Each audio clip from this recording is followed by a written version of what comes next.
집주인한테 부동산 사장님한테 우리 거기 집주인의 세금 국세 완납 증명서를 해달라. 네.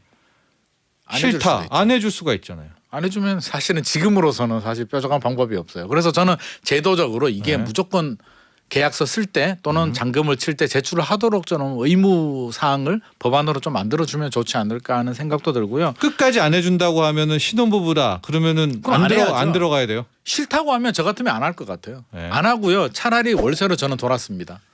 500에 뭐 50만 원, 500에 100만 원 주는 게 낫지. 요즘 금리도 올랐잖아요. 굳이 전세 자금 대출 받아서 전세 가느니 저는 월세 갑니다. 빌라는 저는 무조건 월세 가라고 합니다. 사실. 103.5 FM 돈을 이해하는 시간 정철진의 목돈연구소.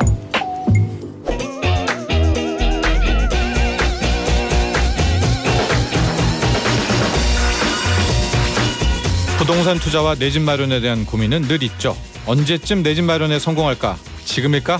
아니면 기다릴까? 부동산에 대한 이슈와 궁금증 나눠봅니다. 김인만의 이만저만 부동산.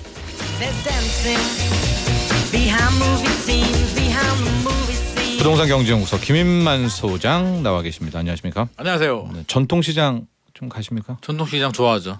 좀 나의 예전에는 최애 전통시장. 예전에는 저는 별로 안 좋아했거든요. 네. 뭐 어머니 엄마 따라서 다니면 막 네. 시장이 좀 막 길도 복잡하고 그러잖아요. 네. 그래서 별로 안 좋아했는데 나이를 먹으니까 네. 시장이 점점 더 좋아지더라고요. 그래서 요즘은 가끔씩 가서 괜히 시장 음식 사 먹고 그러고 있습니다. 뭐 어느 시장 주로? 뭐 통일시장도 통일시장도 가고요. 가고요? 종로 쪽에도 여러 뭐 근처가 있으면 왠지 네. 들러가면 저는 좋은 게 살아 있음의 활력을 느껴서 너무 네. 좋습니다. 튀김 드십니까? 저는 떡볶이도 좋아하고요. 떡볶이. 뭐 예. 꽈배기도 좋아하고요. 그러니까 제가 좋아하는 거는 그 찹쌀 꽈배기, 찹쌀 꽈배기 꽈배기가 아니라 맛있죠. 그 동그란 건데 네, 도너츠. 도넛 동그란데 그 안에 찹쌀이 든. 그렇죠, 그렇죠. 그게 요즘은 잘 안 팔아요. 네, 맛있어요. 비용 뭐 이런 것 때문에 기름값이 올라서 그런가요? 여러 가지 때문에 그게 진짜 없더라고요. 근데 전통시장에 가서 칼국수도 좋아하고. 네, 그걸 좋습니다. 먹습니다. 전 또 그리고 빈대떡도 먹고 하여간 자 그런데 오늘 할 얘기가 좀 꽤 되는데요. 일단 종부세 완화 법안 물 건너 간 거 오늘 하루 남긴 남았는데 물 건너 간 건가요? 지금 분위기면은 물 건너가지 않을까 싶은데요. 네. 물론 뭐 국회에서 또 극적인 타결을 할까? 네. 뭐 그런 생각도 들지만 지금까지 분위기는 좀 힘들지 않을까. 네. 너무 늦은 것 같아요. 진작에 좀 이런 활발한 논의를 했어야 되는데 여당에서는 4분이 있었고요. 또 야당에서는 굳이 야당이 나서서 네. 여당이 발의한 법안을 또 빨리 처리해 주는 게 또 이게 말이 안 되는 부분이기 때문에 시기적으로 좀 늦었다. 우리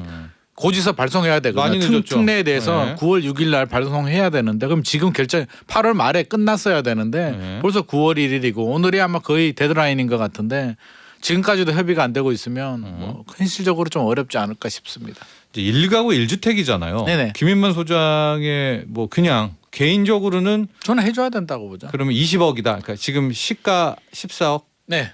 공시가격 공시가격 14억이니까 저는 당연히 해줘야 된다라고 보는 게 우리가 노무현 정부 시절에서 벌써 15년 지났잖아요. 네. 15년 동안 집값이 한 3배 정도 올랐는데 15년 전하고 비교해 보면 네. 3배가 올랐는데 그때의 기준에서 그러면 기준 또 3배 올려야 되는 게 저는 정상 아닐까. 3배가 아니더라도 2배 정도는 올려줘야 되지 않을까. 그러면 다주택이 6억이었고 1세대 네. 1주택이 9억이면은 2배면 18억이잖아요. 네. 근데 14억이면 저는 이것도 부족하다고 생각하거든요. 그러니까 공시가격 14억이어서 헷갈리실 텐데 이제 시가로 말하면 그렇죠. 이제 20억 정도. 시가 20억 정도는 해줘야 된다라고 저는 생각을 하죠. 왜냐하면 노무현 정부 시절에 막 그 종부세 대상 뭐 그때는 마포 아파트가 뭐 6억 7억 하던 시절이거든요. 네. 34평 기준에서.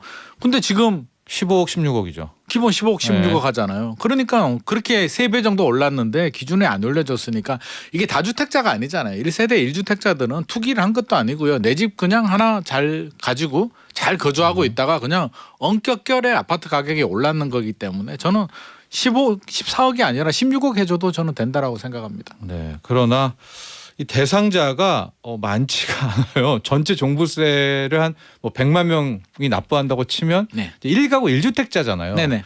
그러니까 한 50만 명. 40에서 50만 명 정도 되고요. 되니까 요 구간에 걸린 사람은 11억에서 공시가격 14억 네. 구간 걸린 사람은 9만 3천 명 정도 된다라고 하더라고요. 그러니까 여야가 다 그냥 대상이 크지도 않고요. 네. 뭐 사실 또 야당 입장에서 생각하자면 표 이제 정치 공학적으로 계산해 보면 종부세 이렇게 몇십억 집을 가진 사람이 과연 우리한테 얼마나 도움이 될까를 계산해 보면 적극적으로 움직이기 어렵기 때문에 이거는 여당이 좀 더 활발하게 풀어줘야 되는데 지금 제대로 안 되고 있네요. 그럼 이제 아예 통과가 안 되면 올해는 이제 원래 기준대로 원래 기준대로 해야 1가구 됩니다. 1주택자들도 맞습니다. 네, 종부세를 그래서 굉장히 혼란에 빠질 것 같고요. 네. 아 너무 타이밍이 아쉽습니다. 진짜 하겠다라고 하고 좀 더 활발하게 국회에서 여당에서 푸시를 좀 했어야 되는데 네. 너무 아쉽습니다. 요거 하나 더 보고 시세 시황을 보도록 할 텐데 이게 뭐 거래 폭감 이런 얘기는 많이 전해드렸고요. 네네. 진짜 폭감이고요 이제는. 네. 더 뭐 이제는 와, 귀 여기서 아프고. 더 폭감이 될 수 있나 네. 싶을 정도로 이제 폭감을 했습니다. 요즘에 많이 나오는 건 이제 거래 폭감 다음 미분양 급증. 아 맞습니다. 미분양이 얼마나 늘고 있는 거예요? 미분양이 점점 늘고 있습니다. 뭐 폭증하지는 않는데요. 이게 전월 대비 12% 정도 늘었거든요. 7월 미분양 주택이 수도권이 4,529가구고요. 지방이 26,755가구인데 수도권은 1.6%, 네. 지방은 14% 정도 늘어났고요. 네. 중공업 미분양도 3.6% 늘어나서 이 네. 흐름이 중요하거든요. 네. 절대 숫자만 보면 아직까지는 뭐 크게 위험하지는 않는데 이게 증가 추세가 계속 이어지고 있는 점은 우리가 예의주시를 해야 될 것 같습니다. 네, 그렇습니다. 미분양 늘고 또 낙찰가율 떨어지고 맞습니다. 경매 물량 늘고 네. 이제 그 다음에 거래 매매가가 한번 그렇죠. 이게 갭다운이 이런 되죠. 게 다 지표인데 네. 모든 지표가 지금 한 곳을 지목하고 있으니까 하락을 보고 있기 때문에 이게 네. 저는 불가피할 것 같습니다. 자, 시황 한번 보도록 하겠습니다. 한 주 동안 어땠나 또 상승률 하락률 체크해 볼까요? 이게 주간 상승률을 보면은요. 부산이 1등했습니다. 부산 네. 사상구가 0.0. 여기 이제 규제 풀렸잖아요. 규제 부산. 풀려서 네. 그 효과를 잠깐 보고 있고요. 서산이 또 올라왔고요. 이게 참 재밌습니다. 비규제 지역 지방에 돌아가면서 이게 계속 1위 지역들이 나오고 있는데 서산 통영이 2위, 3위를 하고 있고 뭐 논산도 있고요. 이게 전체적으로 비규제 지역 지방 위주로 이렇게 오르고 있고 네. 하락 지역은 역시나 대구, 중구가 1등이고요. 네. 계룡, 과천, 수원, 성남 뭐 골고루 수도권 지역들 대구하고 인천하고 수도권 외곽 지역들이 골고루 다 분포하고 있습니다. 그러니까 지금 과천이 또 이번 주에는 과천 올라왔는데 들어왔네요. 네네. 이렇게 금 주간으로 보면은 크게 이제 급매물이 몇 맞습니다. 개가 소화가 되면은 그 지역이 주간 하락률이 딱 올라오는 것 같아요. 맞습니다. 워낙 네. 거래가 안 되다 보니까 네. 거래가 좀 되면 바로바로 통계에 반영이 되는 거고요. 예. 아무래도 진짜 이게 우리 시장 분위기하고 똑같네요. 대구 진짜 분위기 안 좋고요. 예, 인천도 수도권도 안 좋은데 수도권 외곽 지역들도 안 좋고요. 예. 통계에는 안 잡히지만 서울도 사실 분위기 안 좋거든요. 네. 하고 강남 지역들도 이제 고가 아파트 50억 이상 고가 아파트들도 요즘 조금 꺾였다라고 하니까 점점점 통계에 그런 수치들이 나오지 않을까 싶습니다. 그러니까 지금의 역설적인 상황은 저 하락률에 우리 지역은 없네가 좋은 게 아니라 아니에요. 차라리 있는 게 거래가 됐다는 뜻이죠. 맞습니다. 이게 워낙 거래가 안 되다 보니까 사실 통계에 안 잡히는 거예요. 이게 예. 통계가 되고 거래가 되고 통계에 잡혀야 집값이 뭐 하락도 되고 떨어지는데 거래가 안 되다 보니까 올스톱인데 이걸 그렇게 말씀하시는 분들이 있어요. 이게 금리가 이게 올랐는데 실제로 집값이 안 떨어졌다. 우리 네. 2008년도 금융위기 때는 집값이 많이 떨어졌는데 지금은 버티기 때문에 이걸 하락으로 볼 수 없다라고 말씀하시는 분들이 있는데 예. 거래가 안 되기 때문에 이게 하락을 거래가 막고 있는 거지 이게 실질적으로 심리라든지 현장 분위기라든지 여러 가지 체크해 보면 사실은 하락이 맞습니다. 네, 그렇습니다. 이렇게 또 한 주를 보내고 있고요. 이런 통계도 있습니다. 중산층이 구매 가능한 현재 서울 아파트는 전체 중에서 3%가 안 된다. 2.8%밖에 안 된다. 그러니까 뭐 이게 뭐 그런 지표죠. 중산층의 평균 소득 대비 뭐 집 사는 연한 뭐 이런 거 해가지고 그런 그 거죠. 지표죠. 예. 주택 구입 잠재력 지수라고 했어요. 이게 KBHOI라는 지표인데 이게 뭐냐면 중위 소득을 쭉 합니다. 중위 소득이 뭐냐면 소득별로 일렬로 세워서 네. 딱 중간에 있는 가구를 말하는 건데 은행에서 대출 받아서 집을 살 때 경제 한도 내에서 살 수 있는 아파트가 얼마나 되느냐를 나타내는데요. 2.8%가 나왔다라고 합니다. 1년 전에 이게 3.9% 나왔거든요. 네. 그러니까 1년 전보다 떨어졌고요. 물론 진짜 2.8% 밖에 살 집이 없는 거야. 그렇게 보면 안 되고요. 하나의 통계지만 이 통계도 집값 흐름을 나타내는 통계고요. 우리가 PIR이라고 있잖아요. 네. 연소득 대비 집값 비율도 요거는 2분기가 17.6이 나왔거든요. 서울이. 그러면 집 사는데 17.6 그러니까 돈을 소득을 모아서 네. 17.6년이 걸리는데 1분기가 18.4니까 좀 꺾이긴 했어요. 좀 꺾이긴 했는데 여전히 그림의 떡이다. 실수요자들한테는. 네. 그래서 분위기는 꺾였고요. 집 사기는 점점 힘들어지는데 아까 HOI 같은 경우는 집값은 꺾였는데요. 대출이자 부담이 늘어나다 보니까 이게 더 안 좋게 나왔습니다. 그렇죠. 여기는 이제 이자 상승률이 또 맞습니다. 우리가 감안을 해야 되니까. 그러니까 집값이 소폭 떨어졌는데 금리가 더 많이 오르니까 중산층들은 집 사기는 더 힘들어졌다. 네. 이게 좋아진 게 아닌 거죠.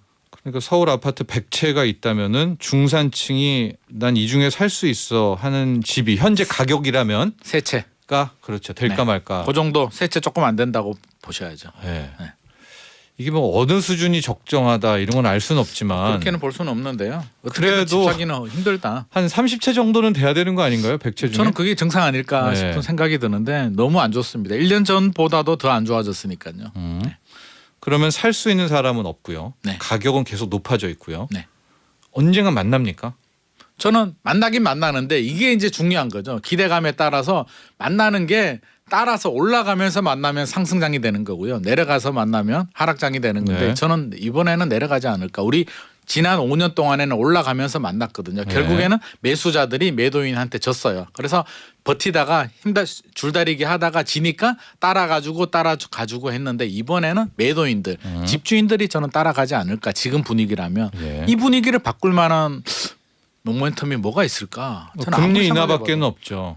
근데 금리 인하가 다시 될까요? 뭐 2년 전, 3년 전의 이자율 수준으로 그렇죠. 가면 근데 그렇게 되기가 현실적으로 어렵죠. 지금 얼마 전에 뭐 잭슨홀에서 한마디 네. 하니까 또 난리가 났는데 지금 분위기 보니까 그런 심리가 있었잖아요. 올해 말까지 올리고 내년에는 좀 안정되지 않을까라고 했는데 지금은 내년에도 또 안정이 안 올리거나 되겠는데 네. 또 올라갈 수도 있겠는데라는 불안감이 시장을 지배하고 있기 때문에 거의 심리 밸런스는 붕괴가 됐다고 보셔야 될 것 같습니다. 네, 이래서 생애 첫 부동산 구매자가 역대 최저다. 최저죠, 최저. 와, 네. 이것도 저 놀라운 수치인데요. 왜 놀랍냐면 2012년도 우리 서울 아파트 시장이 굉장히 안 좋았잖아요. 안 좋았죠. 굉장히 안 좋았는데 네. 그때가 29만 2천 명이었거든요. 생애 최초 집을 산 사람이 상반기만 네. 본다면 지금이 거의 26만 7천 명. 2012년도보다도 집을 더 안 사요.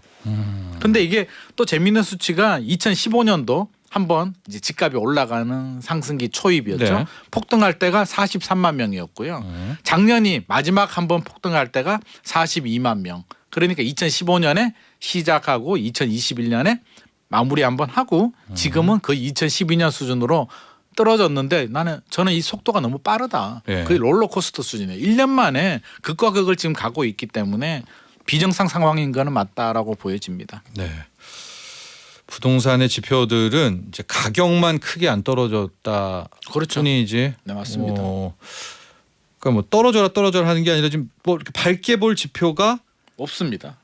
현재까지는 네, 믿었던 전세마저도 네. 지금 우리가 전세라도 좀 이게 뒷받침이 해주면서 좀 올라가길 바랬는데 뭐 그러지도 않습니다. 우리 김창윤님은요, 정말이지 내 생의 첫 집, 처음으로 집 사는 사람에게는 금리 좀 확 내려줬으면 좋겠네요. 이거 제가 바라는 정책인데요. 네. LTV 늘려줬잖아요. 생애 최초 처음으로 집 사는 사람은 저는 LTV만 늘려주지 말고 고정금리로 시중 금리 한 절반 정도 정부가 좀 보조해 주더라도 네. 저는 그런 정책 나왔으면 처음으로 집 사는 사람인데 지금의 대출 금리는 감당하지 못하기 때문에 못하죠. 예. 아니 LTV만 늘려주지 말고 저리 대출 정도는 생애 한 번인데 네. 그 정도는 저는 혜택 줘야 되지 않나 싶은 생각이 듭니다. 여러 가지 복지 혜택들이 많은데 저는 이거 필요하지 않을까. 정부도 손해 보는 거 아니거든요. 취득세도 지자체들 받죠. 매년 재산세도 받고 종부세도 낼 수도 있기 때문에 그 정도 대출 이자는 저는 생애 최초니까 금융권하고 협의해서 한 번 정도는 할 필요가 있다라고 생각이 듭니다. 지금 정도의 금리면은 뭐 대출 3억, 4억을 받는다고 치면, 왜냐면 서울 아파트 기준으로 그 정도를 받아야 집도 사잖아요. 맞습니다. 네네. 그럼 월 200이 월 200 이죠. 넘어. 월 그러니까 200이 그 돈을 넘어가니까 내고 누가 사겠어요. 그렇죠. 예. 부부가 대기업을 다녀도 상당히 부담스럽죠. 힘들죠. 예. 사실 대기업을 다녀도요. 세금 내고 하면 월 수령액이 몇천 되는 건 아니거든요. 네. 그렇기 때문에 지금 대출이자 부담 수준은 상당히 높다. 그래서 저는 이 정책이 꼭 필요하다라고 보여집니다. 알겠습니다. 자, 오늘의 핵심은 이 깡통 전세입니다. 깡통 전세가 워낙 지금 많이 나오니까 당국에서도 경고까지 하고 네. 있는데, 빌라에 크게 또 깡통 전세 문제가 집중돼 있습니다. 이게 이제 시세가 맞아요. 안 나와서 그렇죠. 시세도 안 나오고요. 전세 가율도 높고요. 네. 우리 아파트 같은 경우는 50에서 60% 정도 되는데 빌라는 80에서 90% 정도 막 되는데 이게 제가 한 예를 한번 들어보면은요. 왜 이런 현상이 발생하냐면 이거는 사기가 아니고요. 일반적인 이제 현장에서 보는 경우인데 신축 다세대 빌라라고 보여진다면 10세대짜리 신축 다세대가 있으면 네. 보통 건저당이 한 10억 정도 잡혀 있거든요. 건축하면서 대출을 받는단 말이에요. 그러면 제가 세입자라고 하면 전세가 한 호실당 2억 정도라고 한다면 네. 이제 등기부등본 떼보겠죠. 건저당에 잡혀 있죠. 10억이 좀 많은 것 같은데요라고 하면 시세가 한 30억 정도 된다라고 본다면 부동산에서 그렇게 얘기하죠. 30억짜리 다세대를 짓는데 10억 대출 안 받고 어떻게 하느냐. 네. 그건 당연한 거 네네네. 아니에요. 네. 당연하다. 그리고 경매 넘어가도 10억이면 시세가 30억이면 20억 남지 않냐. 아 그런가? 라고 해서 계약을 하는데 알고 보면 10세대가 다 전세죠. 네. 그러면 전세금만 20억이 되잖아요. 네. 건저당 10억 하면 경매 넘어가면 70% 위태위태해요. 낙찰돼도 네. 못 건지죠. 네. 물론 운 좋게 건지는 사람도 있을 거고요. 못 건지는 사람들도 있는데 금리가 올라가니까 집주인은 대출이자 상환 안 하게 되고 결국에는 연체되면은 연체 이자까지 또 은행에서 다 가지고 가니까 네. 결국에는 세입자가 피해를 볼 수밖에 없는 그런 이런 현상들이 최근에 많이 발생하고 있고요. 일부 사기 전세 시세를 이제 조작하는 거예요. 예. 그럼 예를 들어서 매매가가 3억이고요. 전세 시세가 2억 5천 정도 하는데 3억 2천으로 올리는 거예요. 짜고. 그러니까 그 얘기를 막 뉴스에도 나오고 다큐도 나오고 막 이게 하는데 확인하기가 굉장히 어렵습니다. 이게 아파트도 아니고요. 네. 아파트 같은 경우는 확인하면 딱딱딱 나오잖아요. 이거는 개별성이 강해서 A 빌라, B 빌라가 같이 붙어 있어도 이게 시세가 확인하기 어려워요. 땅 크기도 다르고요. 건물 상태도 다르고요. 옵션도 다르고요. 그렇기 때문에 이게 3억 2천이라고 하면 예. 그런가? 뭐 이렇게 확인이 되고. 아니 그래도 옆 빌라라든가 앞 빌라를 좀 이렇게 체크할 수 입주 있잖아요. 연도수도 다르고요. 아. 할 말이 되게 많거든요. 부동산에서도. 야 옆집은 3년 지났으니까 2억 5천이고 여기는 신축이니까 3억 2천이야라고 하면 아 그런가 하거든요. 그러면 네. 결국에는 집주인 입장에서 또는 투자자 입장에서는 3억인데 전세를 3억 2천 받아버리면 이미 마진을 올려버리잖아요. 거기에 네. 신축 커미션까지 받아버리게 되면 그게 백채가 되면 30억 50억씩 버는 거죠. 그 사람은 이제 바지 사장을 일명 내세우고 그렇죠. 본인 파산. 그게 뉴스에 나오는 이제 거고요. 300채, 500채 사기 사건들이 이렇게 네. 발생하는데 그 달콤한 유혹이 있습니다. 그러면 부동산한테도 10%만 떼줘도 억 단위로 나오기 때문에 짜고 치는 경우들 이런 사기 현상들도 발생하고 있습니다. 저희가 이제 목돈 지킴 연구소 주말 코너죠. 토요일 코너소에도 한번 다뤘었습니다. 이 깡통 전세 사기인데 한번 그 클립 다시 들어보시면 알 텐데 이게 건축주도 먹고 그냥 빠지고요. 그렇죠. 부동산도 커미션 받고 새로운 그 바지 사장과 그 일당들도 서로 다 챙겨가고. 이득을 보는 거고요. 예. 피해는 결국 세입자가 세입자. 다 보는 거죠. 네. 안 당하려면 어떻게 해야 되는가? 그게 시세가 정말 없다면 확인하기 어려워요. 시세를 잘 확인하라고 저도 얘기를 하는데 네. 현실적으로 잘 확인하기가 어려워요. 그러면 빌라 같은 어떻게 경우는. 빌라에 제일 좋은 전세 거는요 살아요? 보증보험 가입하는 게 제일 좋고요. 첫 번째는 저는 무조건 보증보험 가입해야 되고 보증보험 회사에서 거절할 수도 있거든요. 네. 거절하면 안 해야죠. 그러니까 미리 해야 돼요. 미리 한번 집어 넣어보고 오케이 네. 떨어지면은 이제 계약을 해야 되는 거고요. 그리고 우리 세금 체납이 되니까 완납 증명서, 국세나 지방세 완납 증명서 확인해야 되고요. 근데 그거 말이에요. 이제 집주인한테 부동산 사장님한테 우리 거기 집주인의 세금 국세 완납 증명서를 해달라. 네. 안 해줄 수도 싫다. 있죠. 안 해줄 수가 있잖아요. 안 해주면 사실은 지금으로서는 사실 뾰족한 방법이 없어요. 그래서 저는 제도적으로 이게 네. 무조건 계약서 쓸 때 또는 잔금을 칠 때 제출을 하도록 저는 의무 사항을 법안으로 좀 만들어주면 좋지 않을까 하는 생각도 들고요. 끝까지 안 해준다고 하면은 신혼부부다. 그러면은 그럼 안 해야죠. 안 들어가야 돼요. 싫다고 하면 저 같으면 안 할 것 같아요. 네. 안 하고요. 차라리 월세로 저는 돌았습니다. 500에 뭐 50만 원, 500에 100만 원 주는 게 낫지. 요즘 금리도 올랐잖아요. 굳이 전세 자금 대출 받아서 전세 가느니 저는 월세 갑니다. 빌라는 저는 무조건 월세 가라고 합니다. 사실. 월세가 가장 안전하잖아요. 보증금 500은 최우선 순위로 무조건 지키거든요. 네, 네. 500에서 1000 정도만 하고 나머지는 월세 주는 게 마음도 편하고요. 나가기도 쉽고요. 네. 모든 면에서도 좋고 네. 조금이라도 사기 안 당하려면 뭔가 이상하다 싶으면 안 해도 됩니다. 뭔가 조건이 너무 좋은데 야 이런 집이 나한테 떨어지나? 이런 생각이 들면 한 번 정도 더 의심을 하는 게 좋을 것 같습니다. 신축 빌라는 네. 아파트는 괜찮고요. 서울시에서 깡통 전세 사기 당하지 않는 3대 정보 서비스를 운영한다. 네.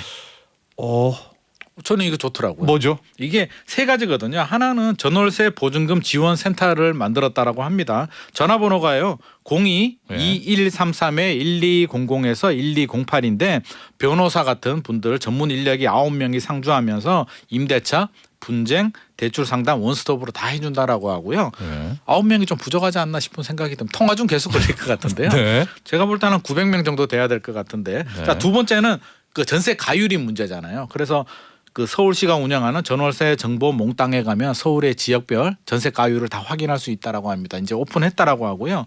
이름이 뭐라고요? 전세 몽땅? 전월세 정보 몽땅이라는 사이트가 있습니다. 서울시에서 운영하기 때문에 거기 들어가면 내가 전세지 구하는 지역의 전세 가율을 확인할 수 있다라고 합니다. 그래서 확인하시는 게 좋고요. 그건 필요해요. 대충은 알잖아요. 네. 네. 그리고 저는 이 세 번째가 가장 마음에 드는데 이거 참 잘한 것 같아요. 8월부터 운영을 한다라고 하는데요. 전세 가격 상담센터가 있는데 서울시에서 그 감정평가 법인하고 이제 계약을 맺고요. 의뢰를 하게 되면 감정평가 법인에서 2일 만에 의뢰받은 물건의 적정 가치를 확인해 준다고 합니다. 오. 이게 진짜 적정하냐 부풀려졌느냐를 정확히 확인해 준다라고 하니까 우리가 확인하는 것보다 감정평가사가 확인하면 정확하겠죠. 도움이 되겠죠. 그래서 신축도 돼요? 신축도 해주겠죠. 그래서 뭐 제가 해보지는 않았는데 예. 일단은 서비스를 하고 있다라고 하니까 뭐 서울시 부동산 정보광장에서 누구나 무료로 할 수 있다라고 하니까 또 무료잖아요. 네. 그래서 저는 이거는 서울시뿐만 아니라요. 이제 국토부하고 협의해서 전국으로 좀 서비스를 확대하는 게 좋지 않을까. 적어도 전세 계약을 하시는 분들에 대해서는 네. 보다 정부가 국가가 자치단체가 좀 보장을 좀 해주는 이런 시세를 좀 확인해주는 절차가 필요할 것 같습니다. 이게 뭐 서울시뿐만 아니라 광역시별로 다 해도 될 것 같은데요. 첫 그러니까요. 번째가 이제 변호사와 전문가들을 상담해주고 콜센터 한 거죠. 그렇죠. 콜센터 해주고 네. 네. 두 번째는 전세가율 확인해주고 네. 세 번째는 내가 들어갈 집이 전세집이 과연 시세가 얼마 정도냐 이 전세 가격이 적정하고 매매 가격이 적정하냐를 확인해주는 절차 전문가들이 굉장히 좋죠. 그러니까 그 집 주소 알려주면 그렇죠. 신청을 하면 2일 내에 해준다니까 2일 내에 그렇죠. 오. 실제로 2일 내인지는 제가 해보지는 않았는데 네. 아무튼 2일 내에 해준다라고 합니다. 해준다고 하니까 이렇게 하면 저는 훨씬 더 예방이 될 것 같습니다. 이게 꼭 필요한 정책이라고 생각이 듭니다. 네, 서울시에서 3대 정보 서비스고요. 다른 광역시에서도 할 수도 있습니다. 이런 서울시가 것이지만, 항상 네. 먼저 하면 따라가거든요. 예. 그러니까 저는 굉장히 잘했다고 보여지고 예. 다른 지자체들도 빨리 도입을 해서 했으면 좋을 것 같습니다. 그렇습니다. 이제 신축 빌라에 전세 사실 분들 특히 네네. 서울에서 꼭 이용하시면 좋을 것 같아요. 이영희님, 김 소장님 오늘 또 딱딱 정확하고 현실적인 말씀이십니다. 똘똘이 스모프 같아요.